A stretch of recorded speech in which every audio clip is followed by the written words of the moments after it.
2020 ये एक ऐसा दिन था जब उज्जैन के जाने माने गैंगस्टर दुर्लभ कश्यप पे चाकू से 30 से 35 बार हमला करके एक ग्रुप के द्वारा उसकी जान ले ली जाती है। आज की वीडियो में हम यही देखने वाले हैं कि आखिर उस रात इस चाय की दुकान पर एग्जैक्ट हुआ क्या था। साथ ही ये भी समझेंगे कि इस मर्डर में किसका हाथ था और ये भी देखेंगे कि दुर्लभ कश्यप इतनी कम उम्र में ही या ये कहूँ कि 20 साल की एज में ही आखिर ये इतना बड़ा गैंगस्टर बना तो बना कैसे। तो चलिए शुरू से इस कहानी को एनिमेशन के जरिए से समझते हैं।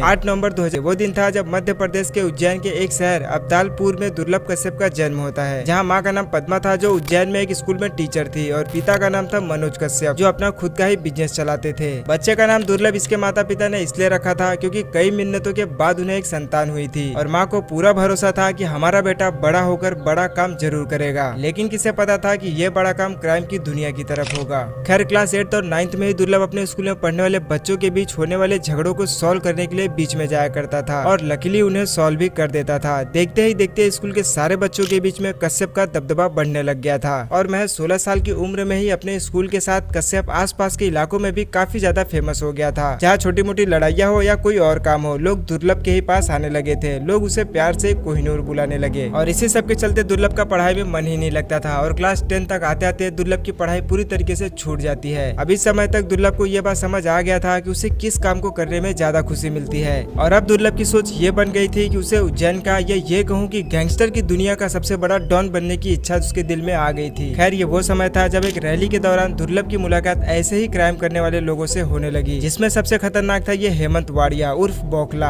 अब इस बौखला से मिलने के बाद दुर्लभ ने फिर कभी भी पीछे मुड़कर नहीं देखा और पूरी तरीके से अपराध की दुनिया की तरफ अपना कदम आगे बढ़ा चुका था और इन्हीं सब के चलते उसने अपनी एक खुद की गैंग भी बना ली थी जिसका नाम था डी कंपनी। और दुर्लभ की सबसे खास बात ये थी कि दुर्लभ अपने खुद के काम धंधे की एडवर्टाइजमेंट के लिए एफबी का इस्तेमाल करता था, जहाँ ये कुछ इस तरीके की बातें अक्सर लिखा करता था कि अगर किसी को किसी तरीके का काम करवाना हो तो हमसे संपर्क करे, अब चाहे वो किसी की हत्या ही क्यों ना करनी हो। और फेसबुक का ही इस्तेमाल करके वो ऐसे लोगों को अपनी गैंग में शामिल करता था जो अपने इलाके के डॉन हुआ करते थे या फिर उस इलाके के सबसे खतरनाक गैंगस्टर कहे जाते थे। ऐसे करते करते करीब 3000 से ज्यादा लोग इसके संपर्क में आ गए और धीरे धीरे भारत के हर कोने से युवा इसे पसंद करने लगे। लेकिन इस पूरे गैंग की जो मेन कमांड होती थी वो हेमंत वाड़िया यानी बौखला के हाथ में होती थी। खैर इस गैंग में शामिल होने के लिए दुर्लभ अपना एक ड्रेस कोड भी बनाया था जिसमें माथे पर तिलक, आंखों में सुरमा, कंधे पर गमछा रखना होता था और इसने ऐसा इसलिए किया था जिससे आसानी से पता लगाया जा सके कि ये डी कंपनी के लोग हैं। और सीधी सी बात है कि दुर्लभ को भी ज्यादातर लोग इन्हीं कपड़ों में ही पसंद करते थे। इसके बाद अब आता है इस स्टोरी का मेन पार्ट। देखो फरवरी 2017 ये वो दिन था जब पुलिस ने पहली बार कश्यप पर मामला दर्ज किया था, जिसमें कश्यप पर एक लड़के पर चाकू से हमला करने का था। हालांकि ये हल्का फुल्का ही हमला था, इसमें किसी की जान नहीं गई थी। लेकिन फिर सेकंड गिरफ्तारी जो हुई थी वो थी 12 जनवरी 2018 को। पहली बार कश्यप को किसी के हत्या के लिए उसे और उसके दोस्त राजदीप को जेल में लाया गया था, जिसमें सचिन अतुलकर ने इन दोनों लोगों के साथ ही इनके टीम से काफी लोगों को गिरफ्तार किया था। और इसी बीच दुर्लभ कश्यप सोशल मीडिया पर भी काफी ज्यादा फेमस हो गया था, क्योंकि जब पकड़े जाने के दौरान एक रिपोर्टर ने ये पूछा कि तुम में से कश्यप कौन है, तो हाथ उठा के बताने का ये अंदाज युवाओं के दिलों पर छा गया था